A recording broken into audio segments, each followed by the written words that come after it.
There are stories the internet turns into spectacle, and then there are stories that begin long before the camera ever arrives. Timmy Whitaker's life did not start with YouTube views. It did not start with headlines about America's most inbred family.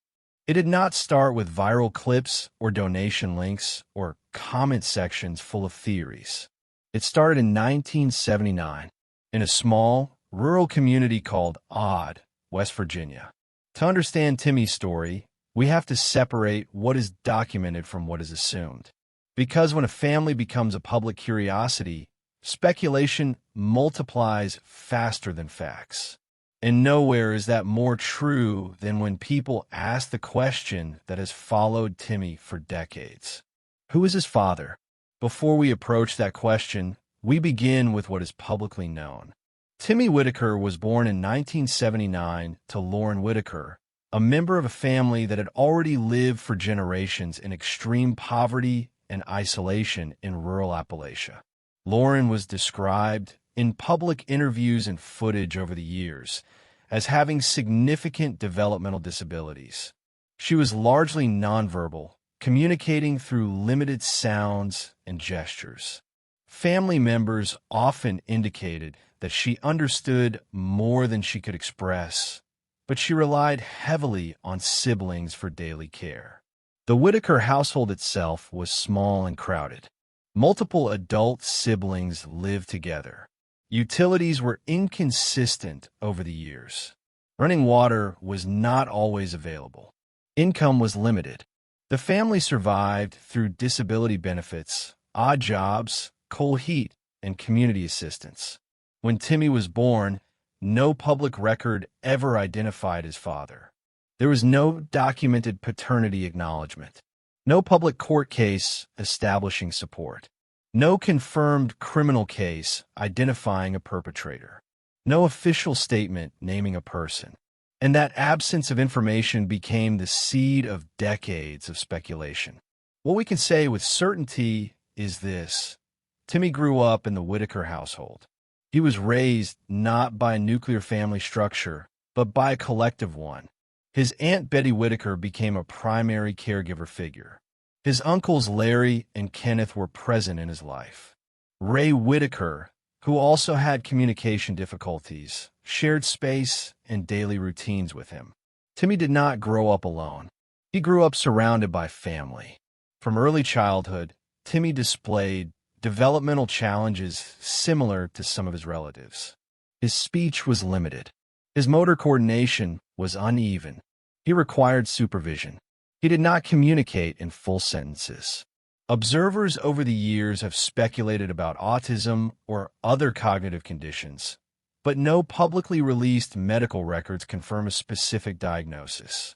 Here is where caution matters.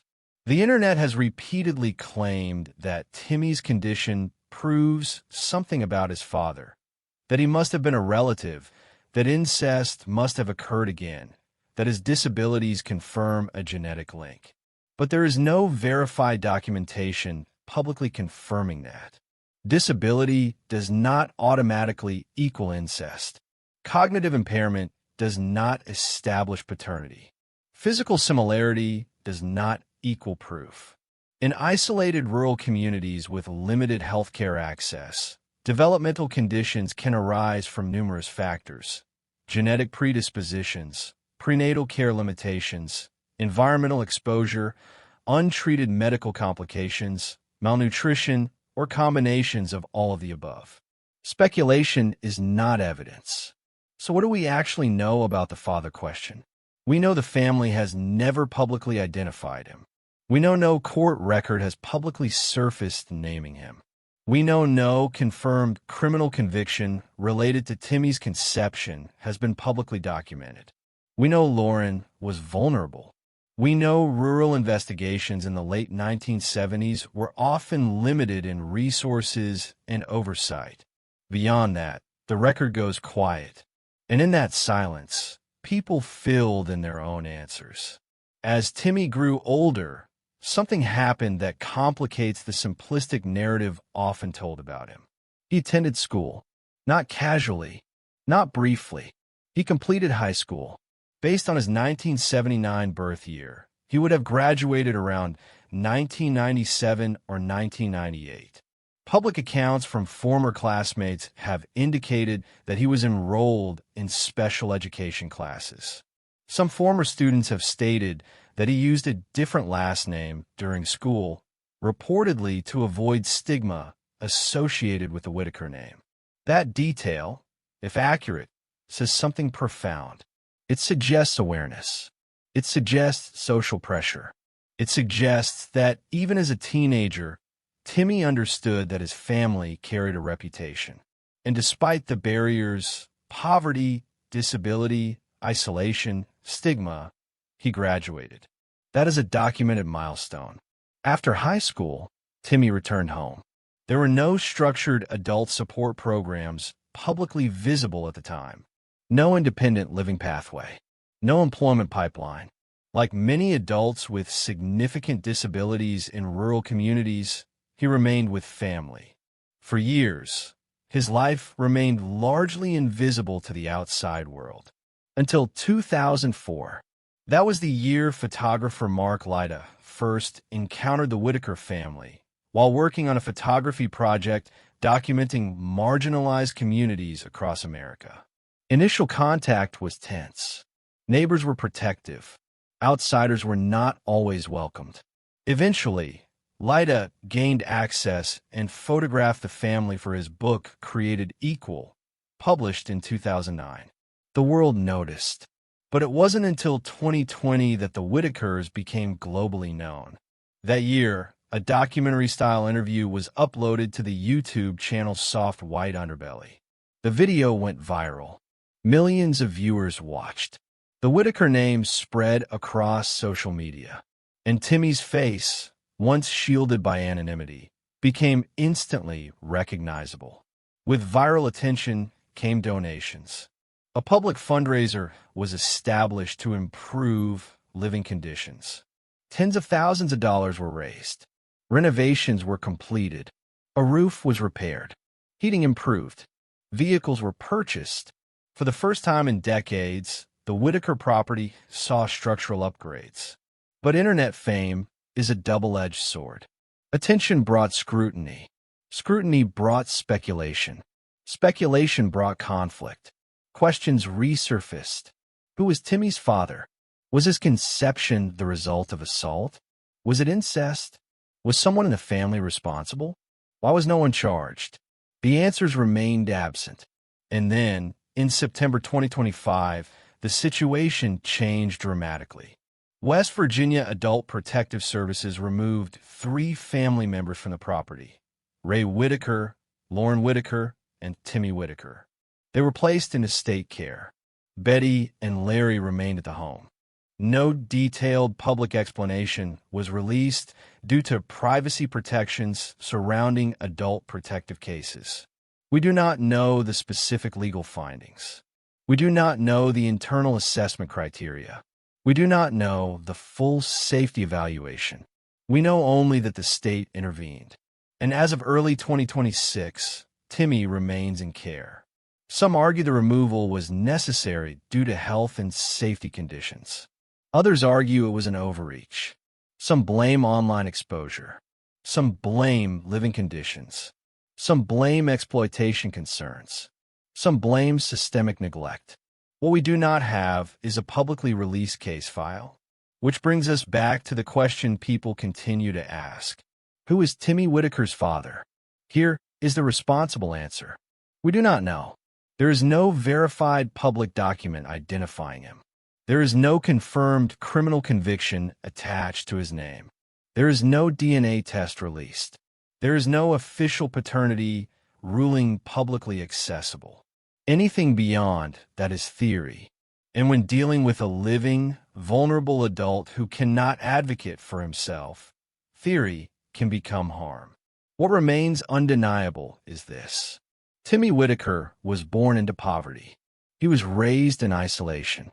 He graduated high school despite significant obstacles. He became unintentionally famous. He survived a heart attack in his early 40s. He lost the only home he had known when the state intervened. He now lives somewhere under supervised care. That is the documented arc. The father question may never be answered publicly. And perhaps the more pressing question now is not who fathered him, but what responsibility society holds toward him today. Because while the internet debates origins, Timmy is living the consequences of every decision made around him. This is only the beginning of the documented record. In Part 2, we examine the public claims surrounding assault, what has and has not been verified, and how silence became part of the Whittaker family story. If you're following this investigation, comment one word, fact or speculation, and tell me which one you think has dominated this story for too long. Because when people ask who Timmy Whittaker's father is, they are rarely just asking about paternity. They are asking whether a crime occurred. They are asking whether the assault of a vulnerable woman was ignored. They are asking whether silence protected someone. So let's separate what has been publicly claimed from what has been proven.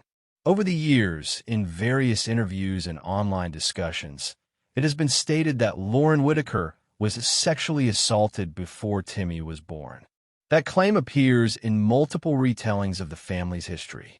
It has been referenced in commentary videos and discussions surrounding the Whittakers. But here is the key distinction. There is no publicly released police report. There is no publicly available court record. There is no documented arrest. There is no confirmed conviction. If an investigation occurred in the late 1970s, its records have not been made public. And that matters. In rural Appalachia during that era, investigations into crimes against disabled women were often under-resourced. Law enforcement capacity was limited. Social services infrastructure was minimal. Mandatory reporting standards were weaker than they are today. It is entirely possible that an assault occurred and was never successfully prosecuted. It is also possible that no formal case was ever opened. Both realities can exist in communities with limited institutional oversight. But possibility is not proof. When people assert confidently that Timmy was born from rape, they're often relying on repeated statements within online narratives rather than on verifiable documents.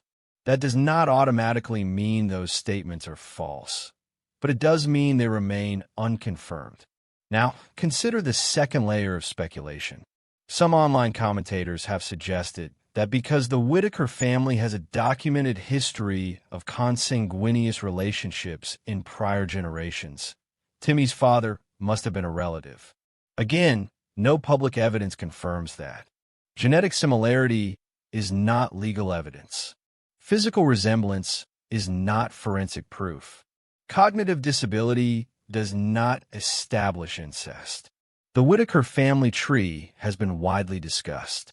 It is documented that in earlier generations, close relatives married and had children together. That historical fact has shaped public perception of every subsequent birth in the family. But that history does not automatically determine Timmy's paternity. It creates suspicion. It creates narrative tension. It fuels assumptions. It does not create confirmation. We also have to consider something uncomfortable. The internet often prefers scandal over ambiguity. Unknown father does not generate clicks. Incest baby does. That incentive structure distorts public conversation. There's another dimension rarely discussed: consent.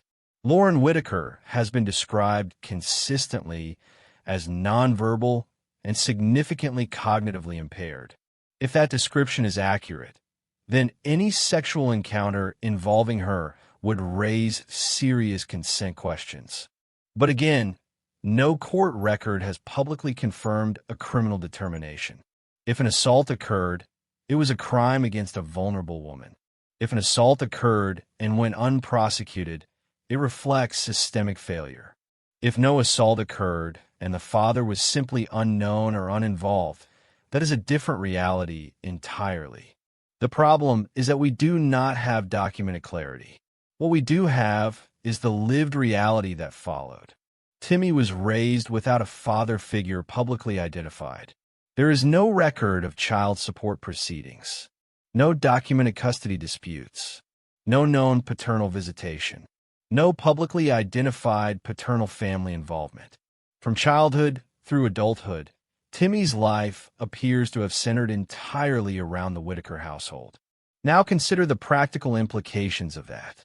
In many rural communities in the late 1970s and 1980s, birth certificates sometimes listed father unknown if paternity was not legally established. DNA testing was not routine. Social services tracking was minimal.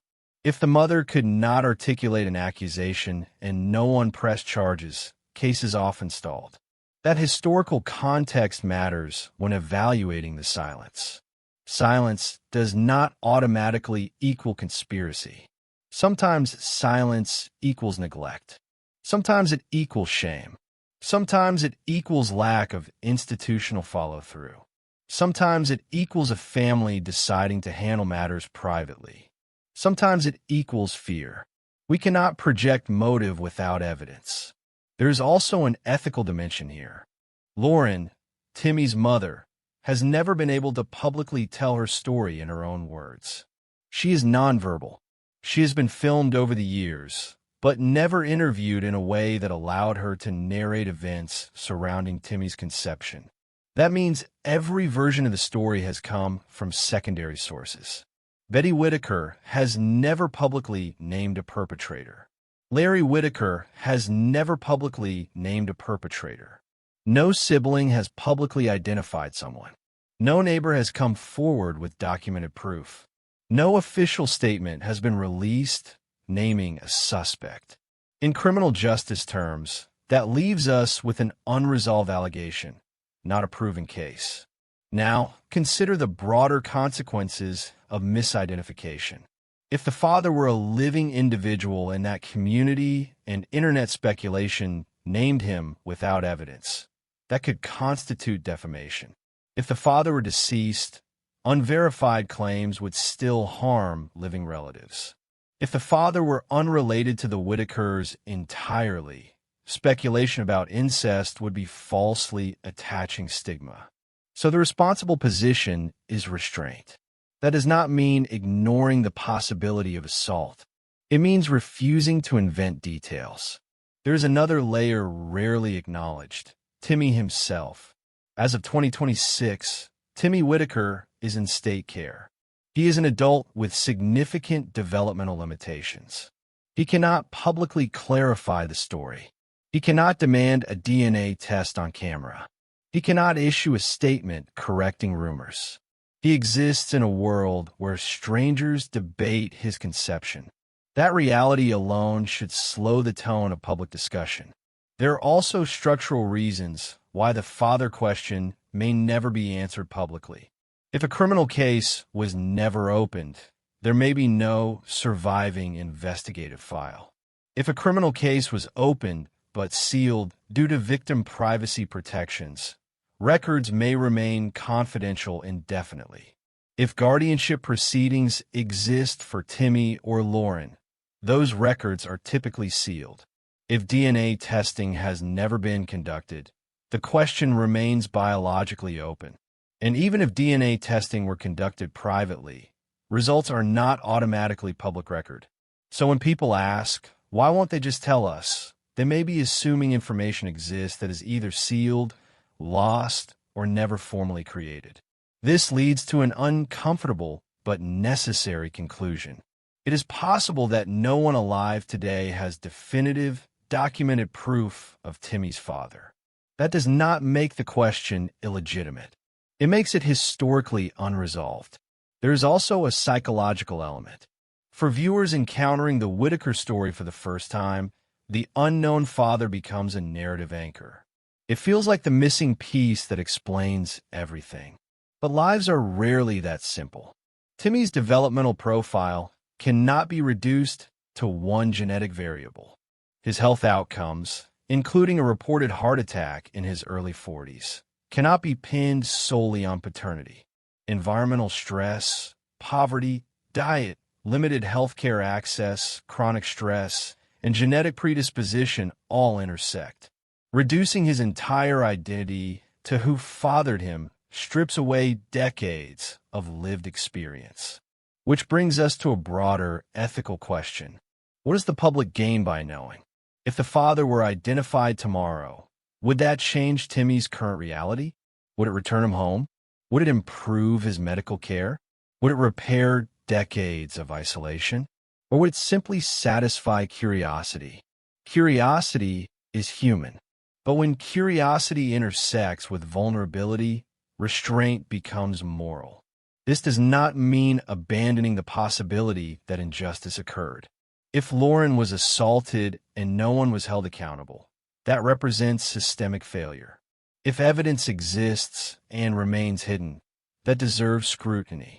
But scrutiny must be grounded in documentation. At this stage, what we have is an unresolved origin story layered over a documented life.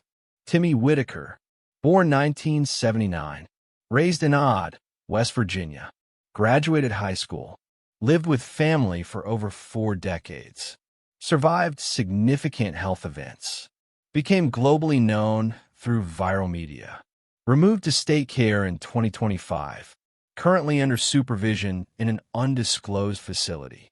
That is the verifiable arc. The father question remains open. And until evidence emerges, DNA, court documents, law enforcement records, the honest answer remains. We do not know.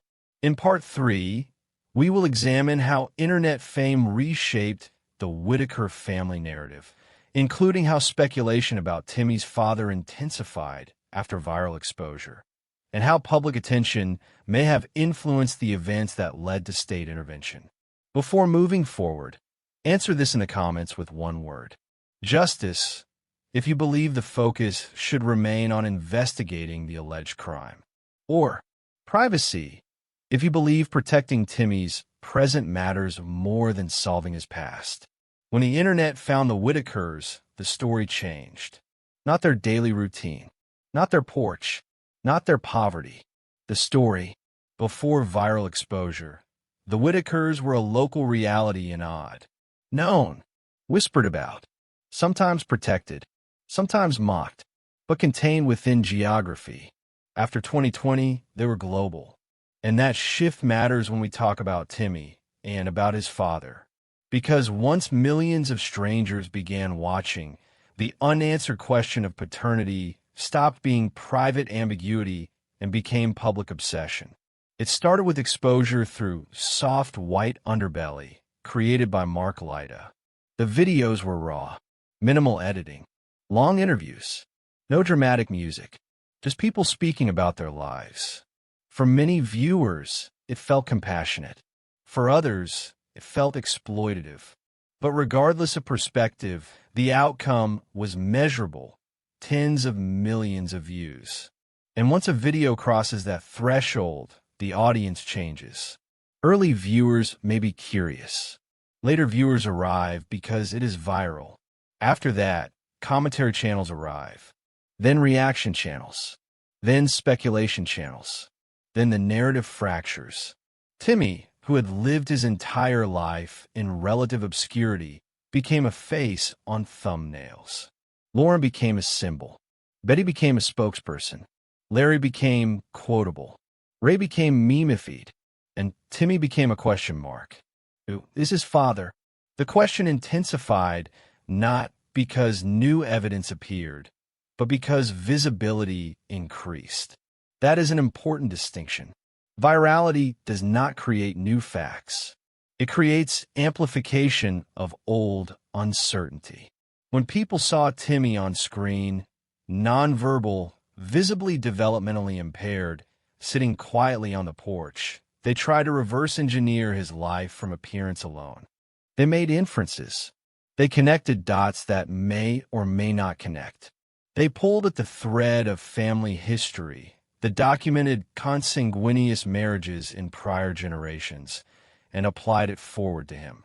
The problem is this: genetic resemblance is not genealogical proof.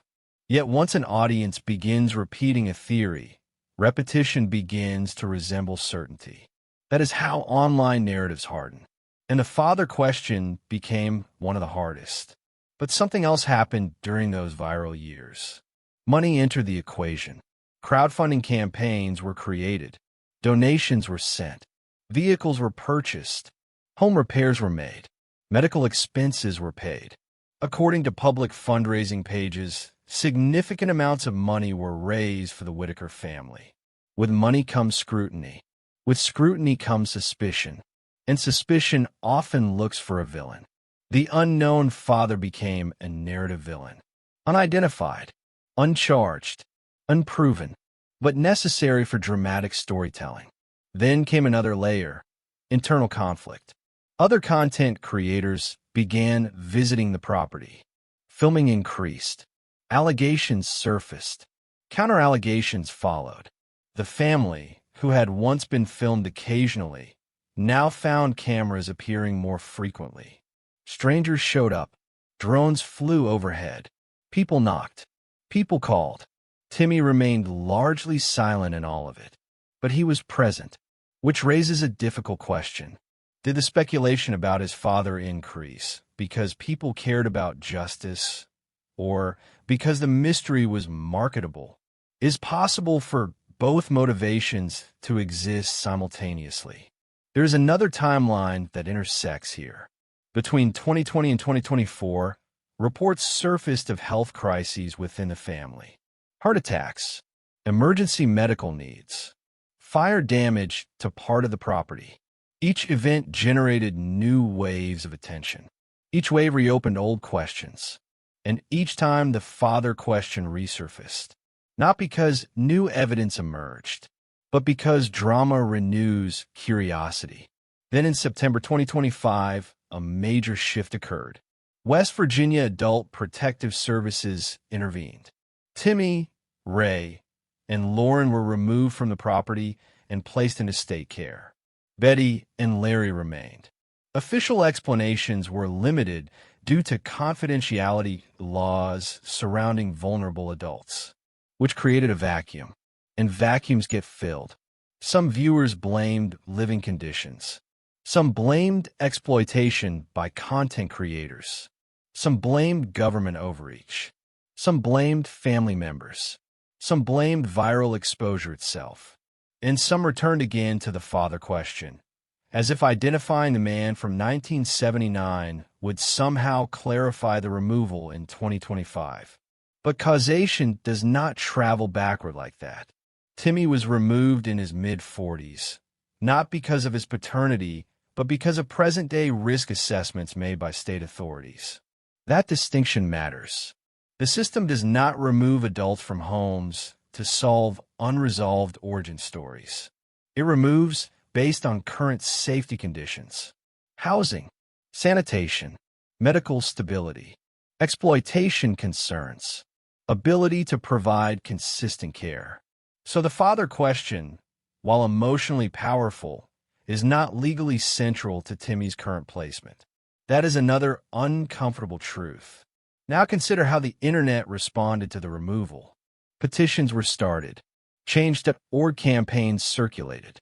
Comment sections filled with outrage. People who had never visited West Virginia debated what was best for Timmy. Some argued he belonged home. Others argued he needed structured care. But few had access to case files. Few had medical reports. Few had home inspection documentation. And none had authority over the decision. This is where the story shifts from origin to oversight. When vulnerable adults become viral subjects, two forces collide. Public empathy, institutional responsibility. Public empathy wants reunification. Institutional responsibility prioritizes documented risk mitigation. Those frameworks do not always align. And in that tension, speculation intensifies, including about his father. Because when people feel powerless about present events, they return to unresolved pasts. Maybe if we knew who his father was, maybe that would explain everything. But explanation is not intervention. Even if a DNA test were conducted tomorrow and a name were released, it would not automatically reverse the 2025 state decision. which forces us to confront a harder reality. The father question may matter historically. It may matter morally, but it may not matter administratively. Timmy's daily life and state care depends on current evaluations, not 1979. And yet, ignoring the father entirely feels incomplete. So where does that leave us? With layered truths. It is possible that Lauren was assaulted and justice never occurred. It is possible that records exist but remain confidential. It is possible that no formal investigation was pursued. It is possible that Timmy's father was never legally identified. It is possible that the public will never receive a definitive answer. All 5 statements can be simultaneously true, and none of them authorize invention. There is also a psychological cost to consider. For decades, Timmy's life unfolded without national scrutiny. After viral exposure, he became a subject of genetic debate. That shift has consequences. Human beings are not puzzles to be solved for entertainment. When we ask who his father is, we must ask why we need to know. Is it to pursue justice? Is it to satisfy curiosity? Is it to reinforce a narrative? Is it to protect future vulnerable women? Is it to contextualize genetic history? Each motivation leads to a different ethical pathway. Justice requires evidence. Curiosity requires restraint. Narrative requires conflict. Protection requires systemic reform. Context requires careful language. Only one of those protects Timmy directly. Protection. And that brings us forward. In 2026, Timmy Whittaker lives somewhere under supervised care. He is no longer on the porch. He is no longer in viral thumbnails. He is not publicly accessible. His father is still unidentified. But his present condition, safety, medical oversight, structured environment, now carries more immediate weight than his conception story. That does not erase the past. It reframes priority. Because if justice was denied in 1979, it cannot be retroactively manufactured through comment sections. It requires documentation. It requires law enforcement. It requires prosecutorial standards. And without those, we remain in the realm of narrative, not proof. Which leads to part 4. In the next section, we will examine what state care actually means in West Virginia, what protections exist, what oversight structures apply, and how vulnerable adults are typically supervised once removed from family homes. Because understanding Timmy's present may be more actionable than solving his origin. Before we move forward, answer this with one word. Past, if you believe solving the father question is the priority. Or present, if you believe Timmy's current well-being matters more right now. When people hear state care, they imagine something cold. A locked door, a white hallway, a loss. But in West Virginia, adult protective intervention typically follows a structured framework. When a vulnerable adult is removed from a private residence, the state must justify it under specific criteria. Inability to meet basic needs, documented environmental hazards, medical instability, or credible risk of exploitation. It is not designed as punishment. It is designed as risk management. That distinction matters. If Timmy was placed in a licensed care setting in 2025, several conditions would typically apply. Regular medical oversight, medication management, supervised hygiene support, documented nutrition plans, restricted outside access, mandatory reporting requirements for staff. Facilities are inspected. Caregivers are accountable to agencies. Records are kept. That does not guarantee perfection. No system guarantees perfection. But it does mean oversight exists in a structured way that private households do not always have. And here is the difficult truth. For someone like Timmy, nonverbal, developmentally impaired, medically vulnerable, structured oversight can reduce certain risks dramatically. No unauthorized filming. No informal fundraising access. No unverified caretaking arrangements. No strangers showing up unannounced. Privacy increases. Monitoring increases. Exposure decreases. Those changes alone can alter long-term safety outcomes. Now we return to the father question. If Lauren was assaulted in the late 1970s, the failure occurred decades ago. The system failed then, or a documentation never advanced. That is historical injustice. But the state intervention in 2025 is not a retroactive response to that assault. It is a present-day response to conditions observed at that time. The two timelines intersect emotionally, but not administratively. And that is why separating them is necessary. Timmy's father remains unidentified. That may never change. Records from rural Appalachia in the 1970s were not always preserved. Investigations into crimes against disabled women were not always prioritized. Community silence can become permanent. So the responsible statement in 2026 remains this. There is no verified public record naming Timmy Whitaker's biological father. There is documented family history of genetic intermarriage in earlier generations. There are allegations of assault. There is no confirmed legal conclusion available to the public. And until that changes, speculation is not evidence. Timmy's life cannot be reduced to a question mark.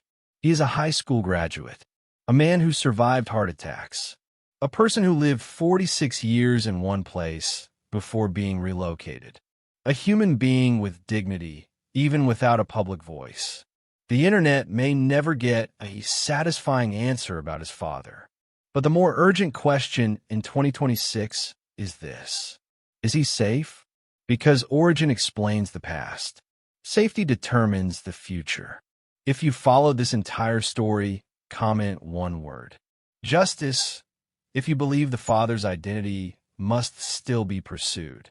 Or protection, if you believe Timmy's present well-being is the priority now. Thank you for watching this video. Click here to watch another video that might interest you.